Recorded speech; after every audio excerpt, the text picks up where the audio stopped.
Musa alaihi salam seorang nabi yang sangat soleh, sangat luar biasa, ya. Di balik kesolehannya itu, beliau juga harus diakui sebagai manusia biasa, ya. Manusia yang diberikan risalah oleh Allah, ada dua jenis risalah. Risalah yang ditujukan langsung kepada diri pribadi tanpa harus disebarkan kepada umat, ya. Itu disebut dengan nabi. Risalahnya disebut dengan naba. Ada Quran surah 78 An-Naba, ya. An-Naba. Jadi risalahnya disebut dengan naba, orang yang menerima disebut apa? Nabi yang dapat berita besar tapi tidak disampaikan kepada umat, ya. Nabi pertama yang ada di muka bumi itu Nabi Adam. Karena umatnya belum ada, hanya Adam dan istrinya, kemudian keturunannya. Karena itu beliau tidak dimintakan menyampaikan risalah kepada umat yang lain karena belum ada umat. Adam nabi, bukan rasul. Sedangkan yang kedua, diberikan risalah. Bukan sekedar untuk dirinya sendiri, tapi disampaikan kepada umat yang sudah mulai menyimpang dari manhaj, ya. Nah, risalah yang kedua ini wahyunya, ya, disebut dengan wahyu, ya, diterima, kemudian disampaikan kepada umat. Orangnya yang mendapat risalah ini, yang pertama naba, kedua risalah, disebut dengan rasul, ya. Di orangnya disebut apa?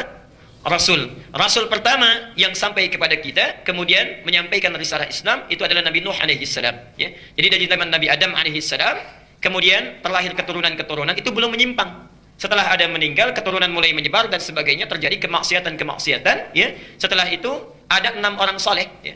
5 sampai 6 orang soleh yang nanti diabadikan di surat Nuh itu, ya. Ada Ya'uq, ada Wadda, ada Suwa dan sebagainya. Kemudian meninggal dunia. Orang soleh ini saat meninggal dunia dirindukan oleh masyarakatnya. Ya Allah, gitu kan? Kok rasanya sepi, nggak ada orang yang bisa meneduhkan lagi dan sebagainya. Baik. Singkatnya, ketika merindukan itu, dibuatlah miniaturnya, dibikinkan patung. Dengan harapan mudah-mudahan dengan lihat patung itu ada ketentraman lagi. Muncul lama-kelamaan, kok kayaknya patung ini kok ngelirik-lirik saya ya. Nah, kayaknya kok agak senyum-senyum ya. Nah, dikira roh orang soleh itu masuk lagi ke patung yang dimaksudkan. Mulailah kemudian diberikan sesembahan, diberikan makanan dan sebagainya. Itu terjadi pada awal masa Nabi Nuh alaihissalam. Dipilihlah Nabi Nuh kemudian diberikan risalah untuk menyebarkan dan menyebarkan nilai Islam, mengembalikan kepada agama yang benar seperti dibawa oleh Adam alaihissalam. Dari Nuh sampai Adam itu jaraknya luar biasa. Jangan dikira singkat. Kalau kita kan selalu menyampaikan Adam, Idris, Nuh kayaknya cuma 2 generasi, ya. Panjang. Nuh alaihissalam bin Mikhlail bin Matusyalah bin Kinan bin Anwas bin Tis bin Adam alaihissalam, ya. Adam saja sudah 1000 tahun. Jadi kalau 5 generasi sampai ke Adam itu luar biasa cukup panjangnya. Nah, Nuh alaihissalam tidak selesai, ya. Tidak selesai risalahnya. Karena masih ada orang yang ingkar, dibinasakan lewat banjir besar itu, ya. Kemudian tersisa beberapa generasinya. Generasi ini yang kemudian menyebar kembali. Tadinya generasinya baik, setelah Nuh wafat kemudian, sebagian keturunannya melakukan maksiat, ya. Disitulah kemudian diturunkan nabi-nabi baru. Dari mulai setelah generasi Nuh sampai dengan Nabi Muhammad SAW. Itu cukup panjang, ya. Muhammad bin Abdullah bin Abdul Muttalib bin Hashim bin Abdul Manaf bin Qusay bin Murrah bin Kilab bin Ka'ab bin Ghalib bin Fihir bin Malik bin Nadar bin Kinana bin Khuzaimah bin Mudrika bin Ilyas alaihi salam bin Nizar bin Mudar bin Ma'ad bin Adnan bin Addi bin Adri bin Muqawwam bin Nahur bin Tarikh bin Ya'rab bin Yasjub bin Nabit bin Ismail alaihi salam bin Ibrahim alaihi salam bin Azar atau bin Nahur bin Abir bin Kinan bin Arfakhshad bin Sam bin Nuh alaihi salam. Jadi ada sekitar 37 generasi dari masa Nabi Nuh kepada Nabi Muhammad SAW. Di antara 37 generasi ini terdapatlah Nabi Musa alaihissalam. Musa alaihissalam meneruskan risalah siapa? Meneruskan risalah kakek moyangnya Rasulullah. Saat Nabi Ibrahim melahirkan Ismail, dari Ismail turun kemudian Nabi Muhammad, ya. Dari perkawinan antara atau pernikahan antara Nabi Ibrahim dengan Sarah melahirkan Ishak. Dari Ishak kemudian turun siapa? Yakub. Dari Yakub turun Yusuf. Dari keturunan Yusuf nanti ada Daud, ada Sulaiman, kemudian ada Musa alaihissalam. Dipilihlah Musa itu untuk memberikan risalah kepada kalangan yang khusus, yang sangat bandel, yang oleh Nabi Ishak tidak mempan, Nabi Yakub tidak mempan, Nabi Yusuf tidak mempan, Nabi Daud tidak mempan, Nabi Sulaiman tidak mempan. Masya Allah, sampai dengan Nabi Musa alaihissalam itu pun masih menyimpang juga nanti, sampai dengan Nabi Isa. Sampai sekarang itu susah, ya. Sampai sekarang. Nah, pada zaman Nabi Musa ini, di antara keutamaan-keutamaan Musa itu, sebelum menjadi Nabi dan Rasul, dipersiapkan oleh Allah. Dipersiapkan. Banyak persiapannya. Di antara tahapan-tahapannya, Musa kemudian, tanda-tanda dari kelahiran sudah kelahirannya tidak biasa, diselamatkan oleh Allah. Yang lain dibunuh, Musa diselamatkan. Al-Baqarah ayat 49. Saat tumbuh kemudian dewasa, ya, diberikan jalan oleh Allah untuk menghindar dari keluarga Fir'aun. Ya. Menerima wahyu, di surah Al-Kahfi dimulai, ya. Kemudian menerima wahyu di situ, datang ke Bukit Tursina. Setelah menerima wahyu itu dibimbing, dipersiapkan sebelum mengantarkan dan membebaskan Bani Israel dari cengkaman Fir'aun. Di antara bimbingannya bertemu dengan hamba yang saleh yang kemudian konon disebut dengan Khidir. Ya. Siapa hamba yang saleh ini? Para ulama bersepakat, sebagian besar ahli tafsir menyebutkan bahwa beliau itu seorang nabi. Seorang nabi, walaupun tidak diangkat menjadi rasul.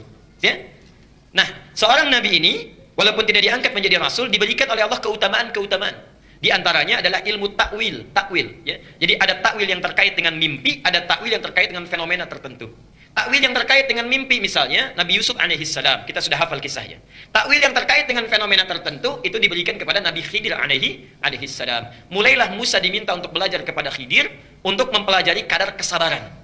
Sabar, tidak tergesa-gesa, tidak cepat menyimpulkan sesuatu. Karena di antara kelemahan Nabi Musa itu sebelumnya, lisannya tidak lancar dalam berbicara dan cepat menyimpulkan sesuatu. Ada orang salah, tampar, ya.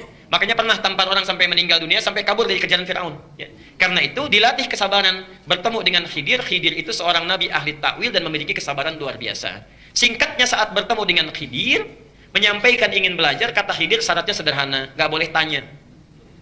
Nggak boleh tanya, ya. Boleh ikut saya tapi nggak boleh tanya. Itu dilatih untuk bersabar. Perhatikan, saat mulai berjalan pertama kali, lihat kejadian, perahu ditenggelamkan. Tanya, kok ditenggelamkan? Bertanya. Nggak sabar kamu. Kenapa bertanya? Maaf, katanya, saya lupa. Baik ya, singkatnya begitulah ya dalam bahasa kita. Kemudian berjalan lagi, ya. Kemudian ada satu bangunan dirobohkan, gitu kan? Singkat saja dirobohkan, tanya lagi. Kok begitu? Gitu kan? Masya Allah. Tanya lagi, gitu kan? Nah, singkatnya, maaf, saya keliru. Kalau saya bertanya lagi, saya akan berpisah dengan Anda, kata Musa alaihissalam. Singkatnya bagian yang terakhir, ya, bertemulah dengan seorang anak, tiba-tiba tanpa bicara apapun, Khidir mewafatkan itu. Ya, Khidir mewafatkan, bukan membunuh tapi mewafatkan dengan izin Allah Subhanahu wa taala. Ketika diwafatkan, kaget Musa luar biasa, langsung mengeluarkan statement, nggak bisa ditahan. Ya. Bagaimana Anda bisa melakukan ini, katanya? Ini zalim. Nah, disampaikan oleh Nabi Khidir alaihissalam, apa saya katakan? Dari tadi di awal saya sampaikan, kamu nggak bisa sabar bersama saya. Kamu nggak bisa sabar bersama saya, ya. Baru kemudian Nabi Khidir menyampaikan semua perjalanan kita itu telah ditetapkan oleh Allah, takwilnya disampaikan karena ini berupa perintah. Diterangkanlah masing-masing kisahnya, ya. Singkatnya sampai kepada anak yang saleh itu kenapa diwafatkan? Karena Allah memerintahkan Nabi Khidir untuk mewafatkan karena orang tuanya yang sangat saleh seringkali berdoa memohon kepada Allah untuk menjaga anak-anaknya dan membimbing mereka supaya menjadi anak yang saleh. Diwafatkan anak ini karena takdirnya nanti dia akan berubah menjadi anak yang buruk. Terpengaruh oleh lingkungan dan sebagainya, berubah menjadi anak yang buruk, ajalnya tiba pada saat itu. Diwafatkan oleh Allah, kemudian dalam keadaan baik dan akan diganti dengan anak yang saleh lagi karena kedua orang tuanya meminta anak yang dilahirkan dalam keadaan yang saleh. Masya Allah. Setelah diterangkan semuanya itu, kemudian Musa mulai tersadar, disitulah kemudian hikmah. Nah, ini yang dimaksudkan. Hikmah yang disebutkan dalam pelajaran Khidir alaihissalam didapatkan oleh Musa. Jadi inti perjalanannya, tafsirnya adalah dalam melakukan dan menyikapi sesuatu itu mesti bersabar. Amati dulu, jangan cepat menyimpulkan. Kalau Nabi saja, Rasul saja diminta bersabar, diminta melihat, mengamati sesuatu itu segalanya dengan detil, jangan cepat memberikan kesimpulan, latah dalam menjawab, apalagi kita yang bukan Nabi, bukan Rasul. Ini pelajaran khususnya bagi para ustadz, para ulama, jangan mudah memberikan fatwa. Ditanya A, dijawab A, tanya 1, dijawab 10, macam-macam, Masya Allah, ya. Mesti takut kepada Allah, takut. Hati-hati dalam memberikan fatwa, bersabar dalam memberikan hukum, ya.